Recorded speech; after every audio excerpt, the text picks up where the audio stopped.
This is a Fox News alert, a bipartisan budget deal on Capitol Hill. House Budget Committee Chair Paul Ryan and Senate Budget Committee Chair Senator Patty Murray hammering out the agreement. Congressman Paul Ryan, it's nice to see you, sir. Hey, good to be back with you, Greta. Well, so you must be happy tonight. You've hammered out this deal with Senator Murray. I am, because it's a deal that moves the ball in the right direction. It cuts the deficit without raising taxes by cutting spending in smarter ways than the across-the-board approach. A lot of our members were worried about all the defense cuts.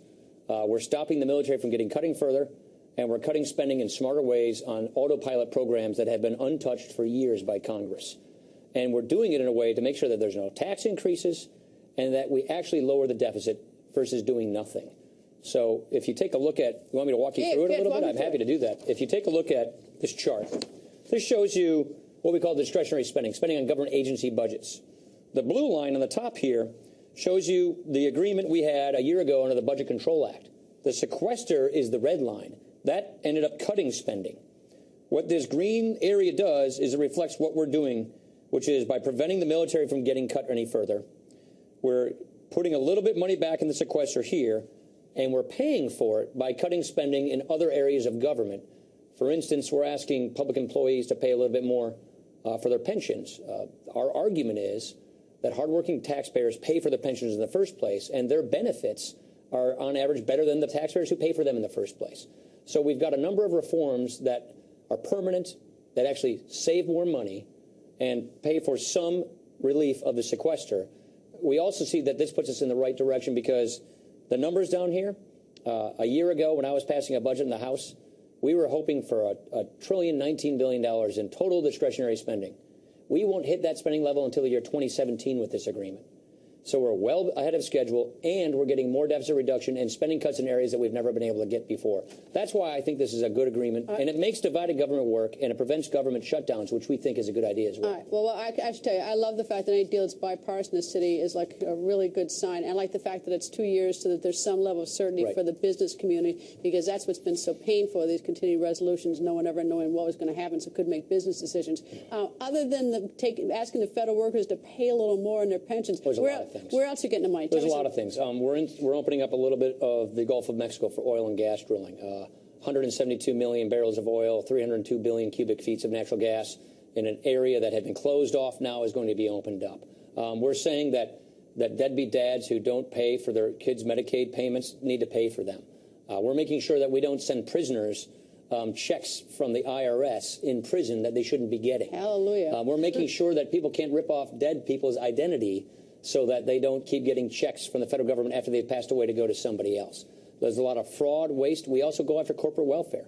There's a government research and development program for energy companies that is subsidizing with public taxpayer dollars, public spending for private taxpayer dollars. The point I'm trying to say is hardworking taxpayers should not be subsidizing the research and development costs for private energy companies. That's a program we get rid of. So there's a lot of things like that. If Senator Patty Murray was sitting right here and I said, what did you get for your side? What would she say? What would she say she was happiest about? Stop government shutdowns and have the Congress actually appropriate money and don't do continuing resolutions anymore. Relief from the sequester. You like that too, though. Yeah, she wanted relief from the sequester. There are those of us who you wanted relief from the sequester. I wanted relief from the sequester as long as we paid for it, and we paid for it with more deficit reduction. I didn't want it to net out to zero. I wanted, whatever we did, I wanted to make sure it was a step in the right direction toward fiscal conservatism, toward deficit reduction.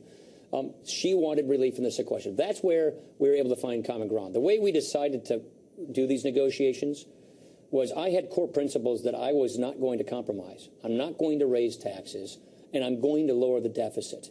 She had some core principles that she wasn't going to compromise. Well, she wanted some relief from the sequester. She wanted 50% back to go to domestic spending, 50% to go back to defense spending. So did she get that? She did get that. And so what we did was we found where is common ground. We looked at our budget that we passed in the House, her budget that she passed for the first time in 3 years in the Senate, the president's budget. We looked at those areas of common ground, common understanding. We negotiated that, and that's what this result is. So the way I look at this is you don't have to require the other person to violate a core principle to get things done. You have common ground. Now, this isn't the greatest agreement of all time because we have a long ways to go to get this deficit under control.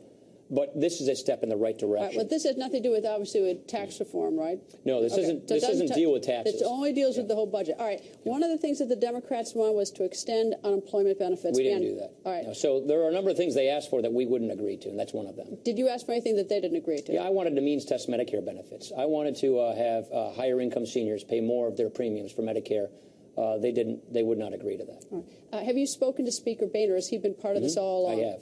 Yeah. He's been part of this. Our leadership team. I've spoken to dozens of my colleagues in the House, talking to them, getting their ideas, getting input, speaking with a lot of members of the Senate. Patty Murray's done the same thing as well, trying to get input from our colleagues. Look, we haven't had a bipartisan budget agreement where both houses are controlled by different parties like this since 1986. So putting something like this together is not easy to do. It allows some give and take.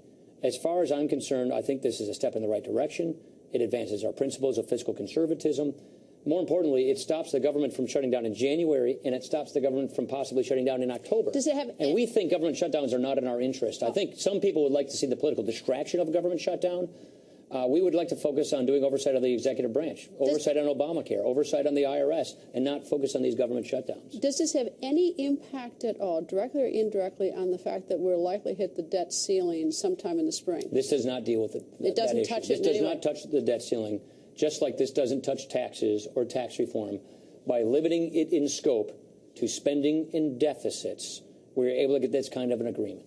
All right. In terms of getting it passed in the House, you're going to. I suspect you're going to need some Democrats. It's a bipartisan agreement, so we anticipate that as well. We anticipate. But I mean, you're going to lose Republicans in the House. I anticipate that some people will not vote for it for various reasons. But as far as a conservative Republican principle is concerned, we are lowering the deficit without raising taxes by cutting spending in smarter ways. We have permanent spending cuts to pay for some temporary sequester relief. We're not turning the sequester off. We're just giving a little bit of short-term relief for the sequester and keeping it. So I think as far as conservatism is concerned, we're advancing the ball. The problem is we didn't get everything we want. Well, that's why you're going to. I didn't pass my budget. My budget balances the budget within 10 years and pays off the debt. That's my goal, and that's what I want to achieve. But I know with this divided government, I can't get that. So I want to get this. All right. So you're going to lose some Republicans in the House. You're going to pick up some Democrats, and that's why I asked about the issue about extending the unemployment, because that would have been a way to pick them up. It is, but it's something that we weren't prepared to do. Democrats weren't interested in paying for it. That cost $20 to $25 billion. We also think there's a big economic case to make with the fact that long-term unemployment is propped up. People are more induced to staying long-term unemployed, and that's what a lot of the studies will show us by extending this emergency, which was emergency unemployment insurance from 2008. Your press conference ended, I think, about 6:20 or 6:25. I don't know what it is, but at 6:33, Senator Marco Rubio, Republican in the Senate, had already issued his press release to everybody in the media saying he was opposed. Well, I haven't talked to Marco about it. I don't know that he's seen the contents of it.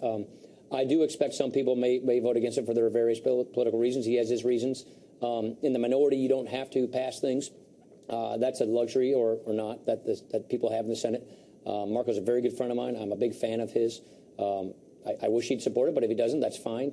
For me, I'm cutting the deficit without raising taxes, and I'm getting permanent spending cuts from an area of spending that we haven't been able to touch for years. I think that's a good step in the right direction. What's Senator Murray's biggest problem? I mean, she's in a well, they didn't like the federal employees. They didn't like the idea that we are going to ask federal employees to pay more for their pensions. Is Congressman Van Hollen, who's he's got a lot of federal employees. He's a big mover and shaker in the House. So what about his? He's got a lot of federal employees. He had a hand in how we did this. I was willing to negotiate on how we treated federal employees. Not if we made them pay more for their pensions. So he had a very substantial involvement in how this policy works. What we basically want to do is make sure that federal employees have their benefits more in line with the hardworking taxpayers that pay for them. This is something we dealt with in Wisconsin. The states are dealing with this all over the country. We really think it's time we deal with this at the federal level. I didn't get every policy I wanted on this, but we've got a substantial down payment on this problem. And Congressman Van Hollen was a part of that. I actually think that the certainty is such an important element to this. I mean, no one ever gets what he or she wants in this stuff. But the certainty, I think, is so important for our economy, for the stability, so that, even any time we get everybody at least to give it a shot, that helps. Yeah, I think the idea of a government shutdown in January, and then the idea of another possible government shutdown in October, And getting rid of that, I think, is good. Except it gives me a lot of shows for me to jump all over you guys. Yeah, but I think there are a lot of people who would like the distraction of government shutdown for one reason or another. I think the administration is not really high on the Obamacare focus that's occurring in this country because do you think they like the shutdown? Completely unraveling. Do you think they like the shutdown? Well, I don't know if I wouldn't say that they like shutdowns, but I think they'd like to get off Obamacare. And by not shutting the government down, we're not going to get off Obamacare. We're going to keep doing our oversight. We're going to keep speaking truth to power. We're going to keep shining the light on these problems with the law, and that, to us, gives us in a good position. The last point I'll make is this retains the power of the purse in Congress. The legislative branch, Congress, we are supposed to set spending. We're supposed to prioritize spending.